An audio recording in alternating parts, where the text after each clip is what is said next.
Hello, class. Today we're going to get started trying to understand some of the project management concepts and get into the actual framework in this lecture. I always have trouble getting this to advance. There we go.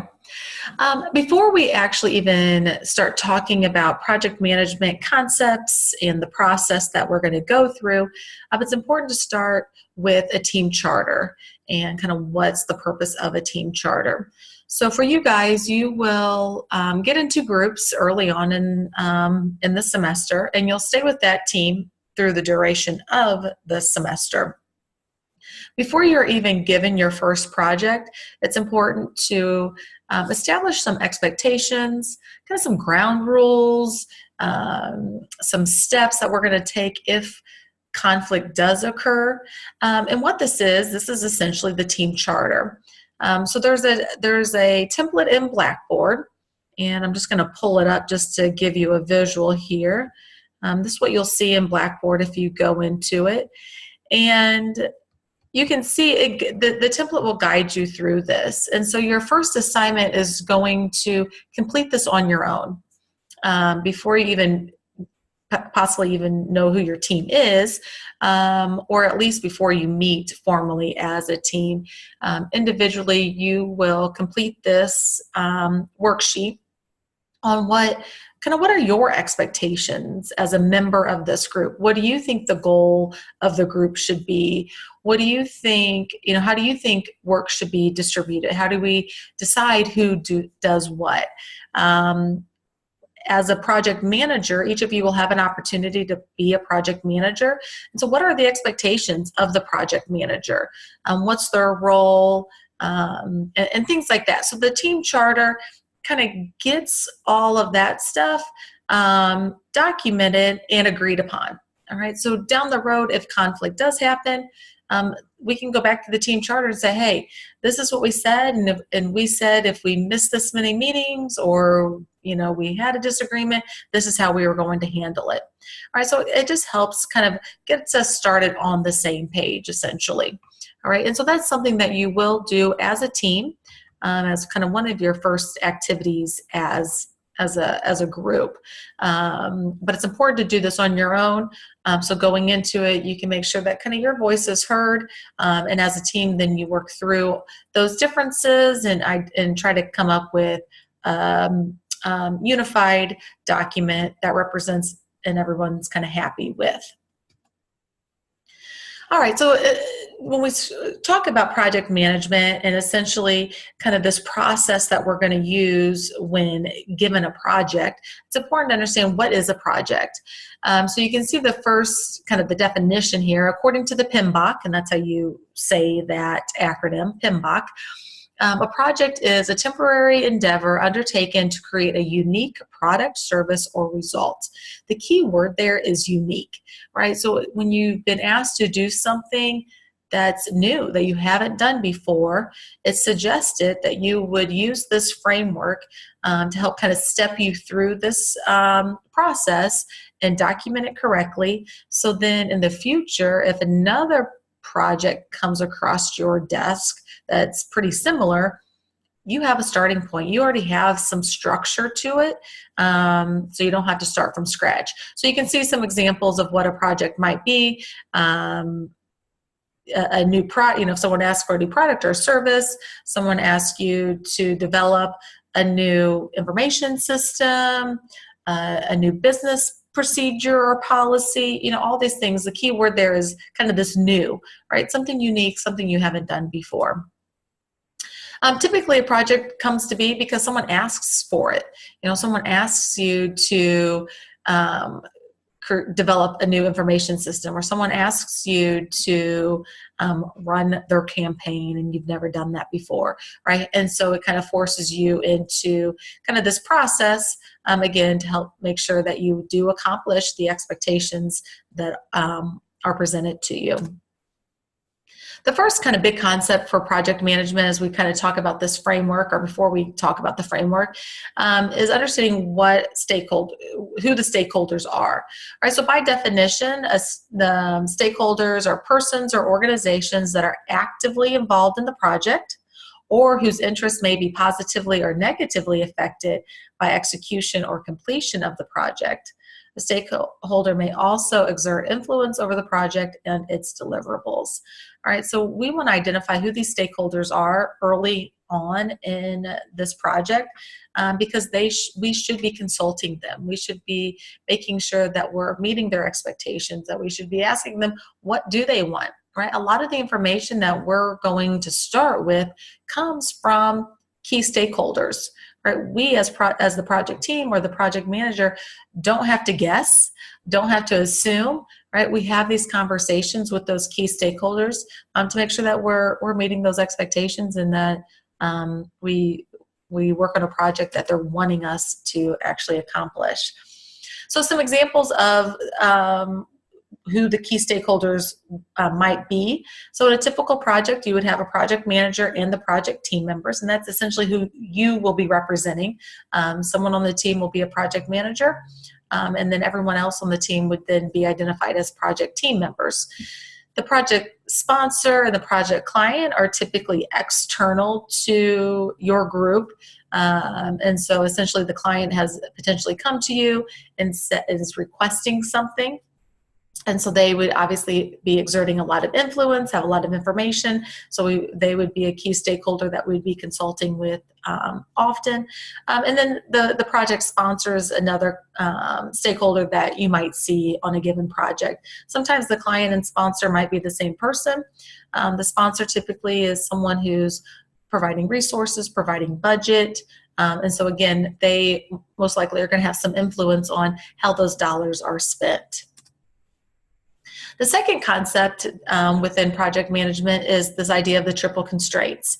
So you can see the triple constraints are the scope, which is kind of the mission, what we're trying to do. The resources, so employees, personnel, budget would be examples of resources available, and then the time, right? So what deadline do we have to meet? When we're the project manager, one of the roles of the project manager is to make sure that the triple constraints stay balanced.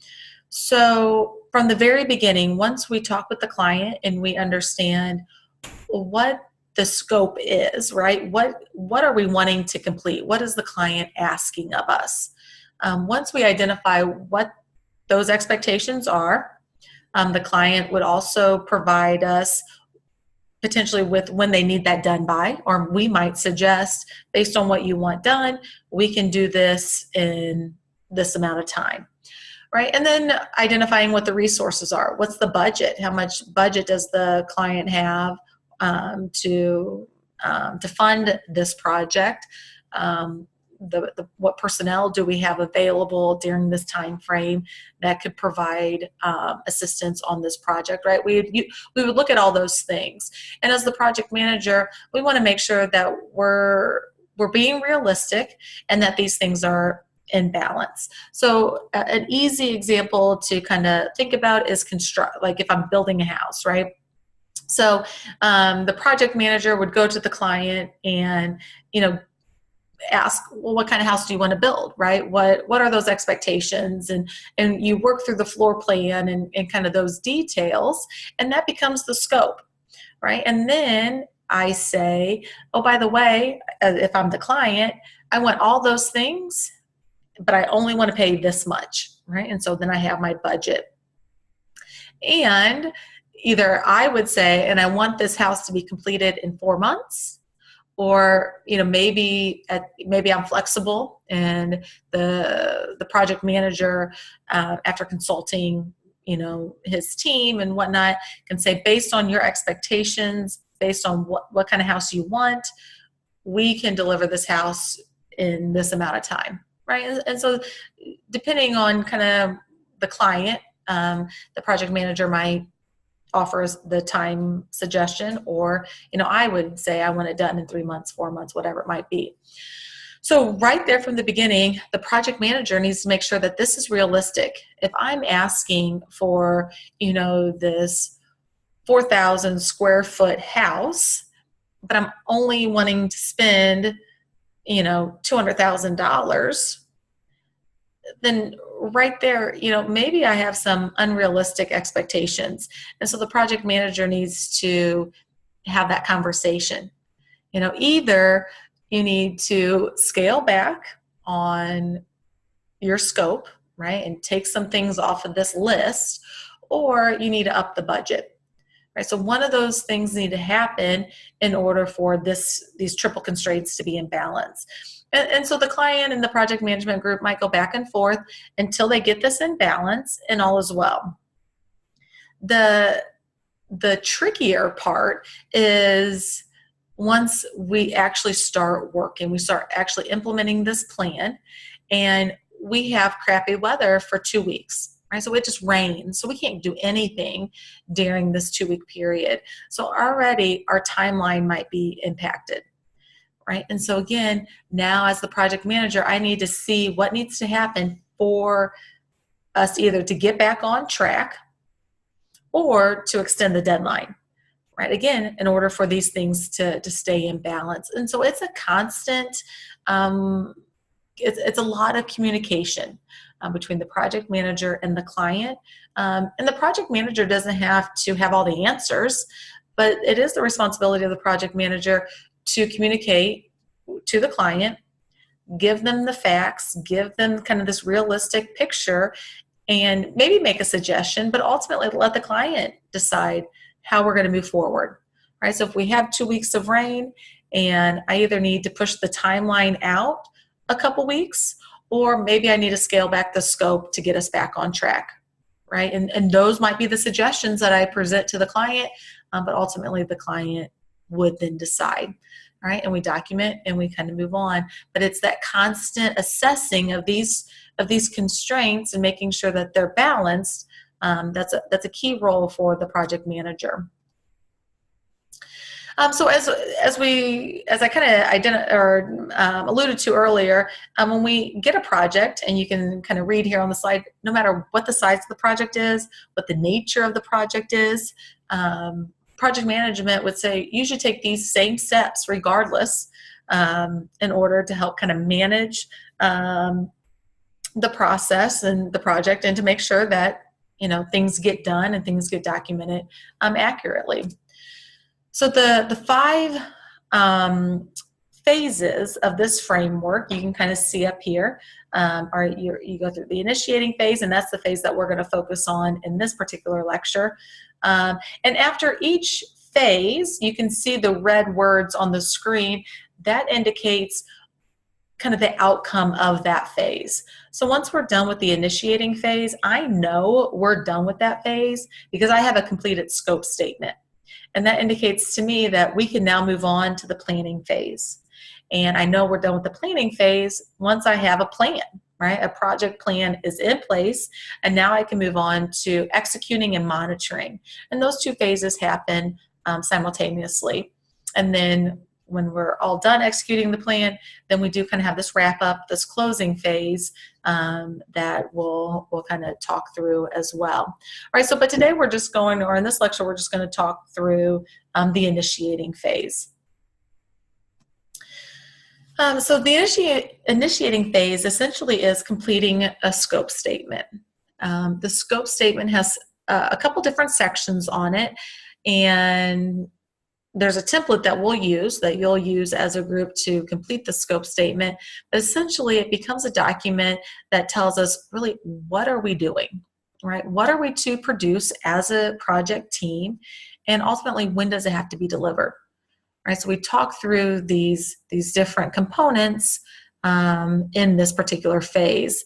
And again, there's a scope statement document out there on Blackboard that you'll use that will kind of guide you through this. But you can see it looks pretty similar to the team charter in terms of kind of the structure of the document. But as a team, you'll work through these different parts of the scope statement, and a lot of the information will come from the client. And so you'll discuss these different sections with the client and come up with an agreed kind of statement that will conclude kind of this initiating phase. You cannot move on until this statement is complete. So we're going to go through each of the different sections of that scope statement rather quickly, just to kind of give you an idea of what each statement consists of, and then you'll actually be doing this in class and kind of practicing it with each project that you're assigned in this class. So again, you can see the different sections listed here on the screen, and we're going to go individually into each one. So the scope statement, the first part is looking at what's the mission. All right, and so when we think typically scope and mission, a lot of people think of those as being the same thing. What's the scope of the work? What's the mission, right? Are really asking the same question. What needs to get accomplished? And so this becomes a very important section of the scope statement. And so you need to be as detailed as possible in this section. And so the project team, the project manager is asking the client, what are these specifics? What are you wanting us to accomplish, and by when? So during this particular conversation, the client would identify, X, Y, and Z is what I want you to accomplish, and here's the timeline that I need it to be accomplished within. Here's the budget that I have for you to accomplish these things. Okay, and so this is what that conversation should kind of sound like. We go back and forth as the project manager kind of analyzes the expectations with the budget, with the resources that are available, right? So that triple constraints comes in really early in the project. If there's any, you can see that third bullet point of include any sub-deliverables to be produced along the way, a target, and target dates for completing those. So if there's things that need to be accomplished kind of as milestones, that helps us stay on track, and so we can complete the project by that deadline, include those in this part of the mission statement. I can't emphasize enough, the more specific you are here, the better off you'll be in the long run. The second section talks about justification. So the justification is kind of the why. Why does the client want us to do this? Why is the client so interested in this particular project? And so again, this comes from the client. This is us asking the client for this information. The significance or the importance of getting the why, there's a couple reasons for it. One, it helps the project team, the project manager, maybe make some decisions along the way, or at least provide some recommendations. If things go wrong, things get off track, when I'm, communicating that with the client, if I know why they're doing something, I can provide some suggestions of, how we should move forward, knowing kind of those reasons, knowing the why behind it. The other thing that the why provides is maybe some motivation for the team. The project or the client might be asking us to do this project in a very short amount of time. And understanding the why behind it might get us to work harder to really try to meet that deadline.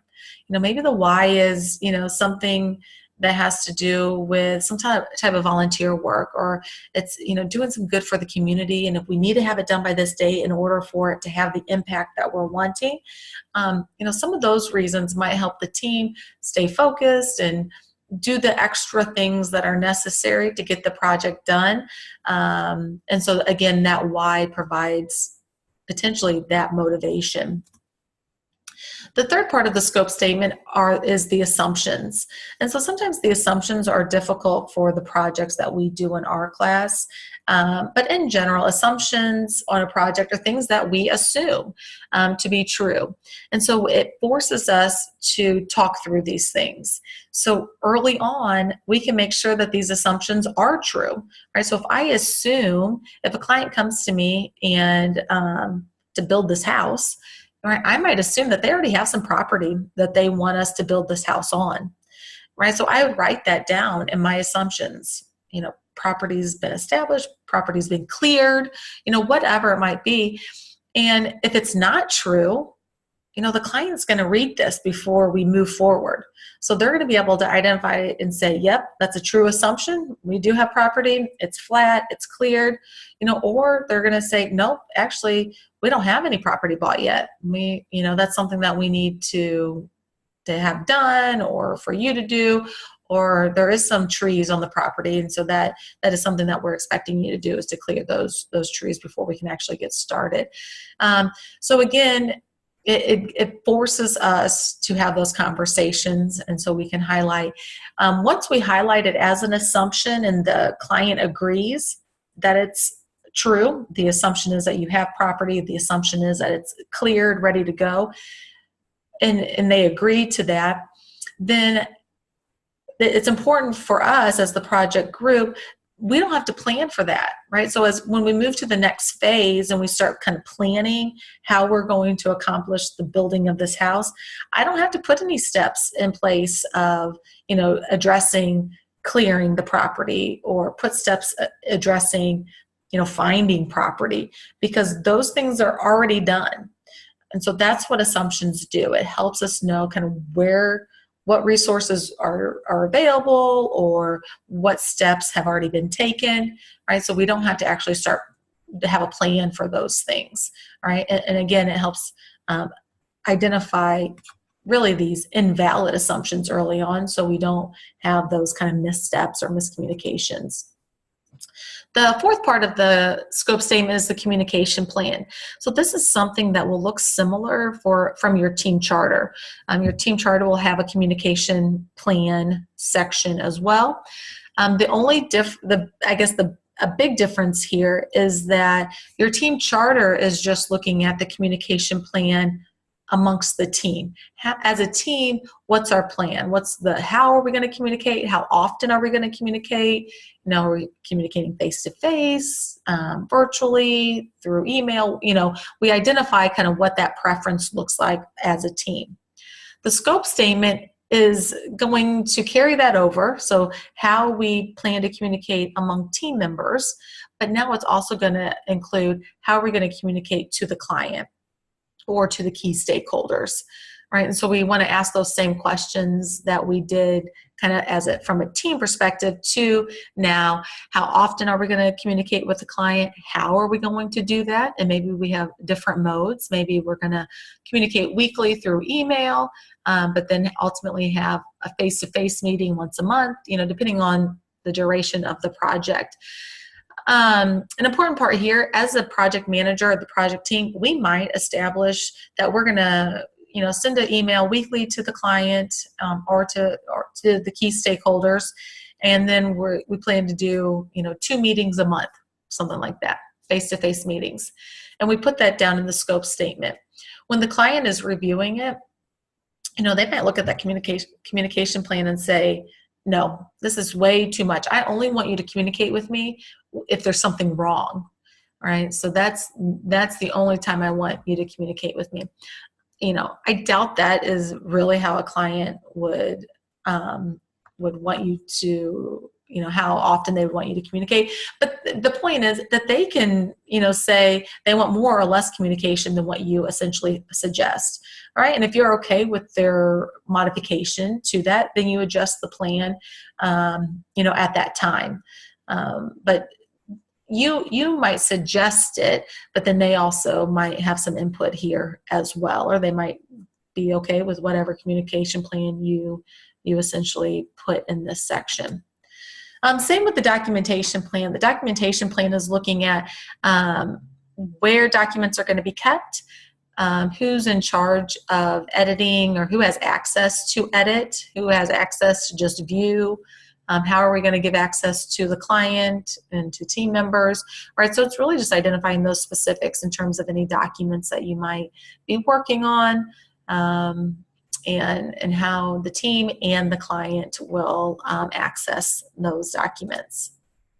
The last section of the scope is identifying who the key stakeholders are, right? So again, I talked earlier about kind of the project manager and project team members would be essentially you and your team.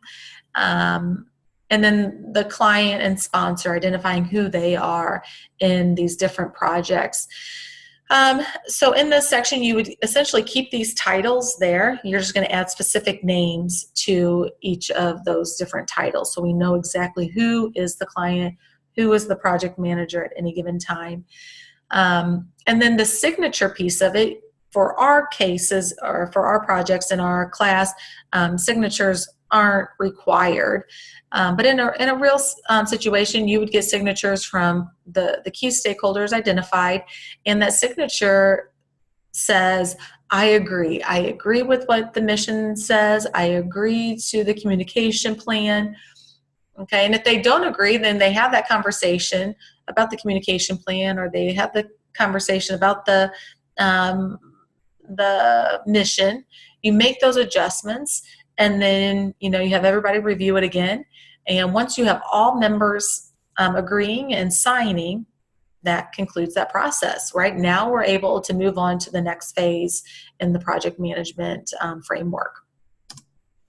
One tool that can be used early on is the quality checklist to make sure that you have identified the key pieces within the scope statement. Again, this is a document that we will go back and rely on, so we want to make sure that we have kind of been thorough with the information in it.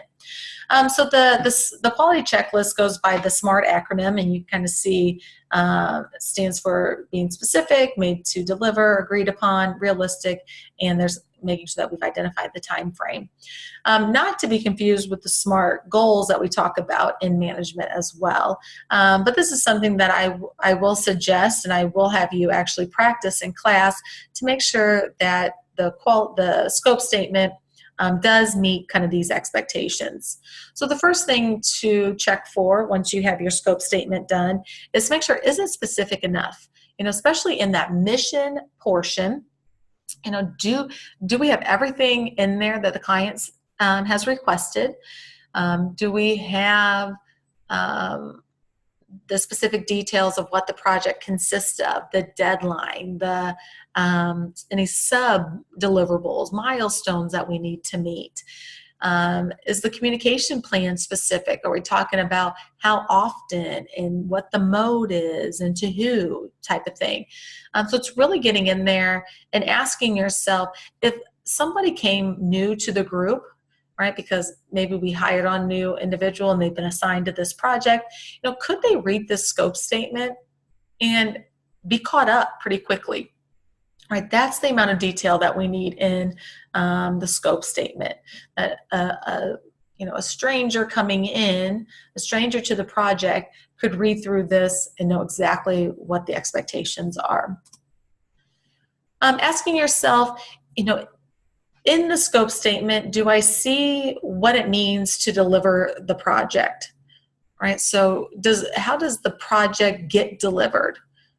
Is it a document that ultimately is the final project or product? Is it an actual tangible project or product, that is the end result? All right, so really making sure those things are identified in the scope. Is everything agreed upon, right? Do I have all signatures? Has all the key stakeholders signed off on the scope statement? Is it realistic? Have I really thought through, all right, here's the mission, here's their expectations, here's the deadline, here are the resources that I know are available to us, whether it's budget, personnel, equipment, those types of things. Are those, as it lies right now, are all those things in balance, right? Is this realistic? Okay, and so making sure that you have asked yourself that question. And then the last thing is making sure that there are dates in your scope statement. And this specifically would be in your mission statement. So do we have a clearly stated delivery date, end date to this project? And ideally, maybe there's some kind of milestone dates or sub-deliverable dates along the way that we can identify to help us stay on track for the long term of the project. The last slide is just kind of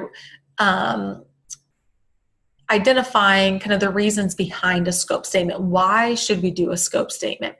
You can see that there's a couple reasons why you do a scope statement. For me, I think two important reasons a team and a project manager should do a scope statement and with the client is that it does provide some protection, right? So if we identify early on, here's the expectations, here are things that we can promise that we'll do within this time frame, within this budget. We, commit to communicating to you kind of on this schedule. If we say those things, everybody agrees to them, and then a month into the project, maybe the client comes to us and says, you said you were going to do this and it's not done yet, that type of conversation. And I don't believe we said we were going to do that. Now we can go back to the scope statement and clear up this conflict pretty quickly, right? It says right here that we were only going to do X, Y, and Z. We didn't commit to what you're suggesting right now. And so now, and we have the client signature, and so now the client can decide either, okay, we'll just stick with X, Y, and Z, or maybe he wants to adjust the scope at this point. Okay, and so now we have that conversation. Do we want to expand the scope?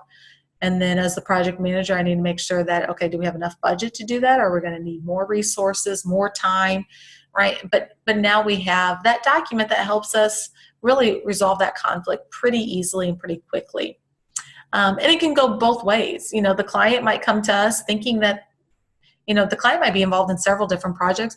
Most likely, we might be involved in several different projects.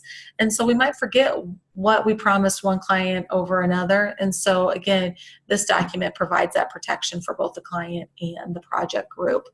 The other important thing, I think, for a scope statement is as new people come on to the project, they can read this and get caught up pretty quickly, right? If it's a good scope statement, they're going to know what the expectations are for the project, what the expectations are for how we communicate and how often we communicate, how we document, right? All those things are pretty spelled out for them. And so again, kind of helps them get up to speed pretty quickly as well. All right, so that would then conclude the first phase, the initiating phase of the project management framework. All right, and so in the next kind of consecutive lectures that you'll listen to, I'll walk through the other phases as well. Thank you.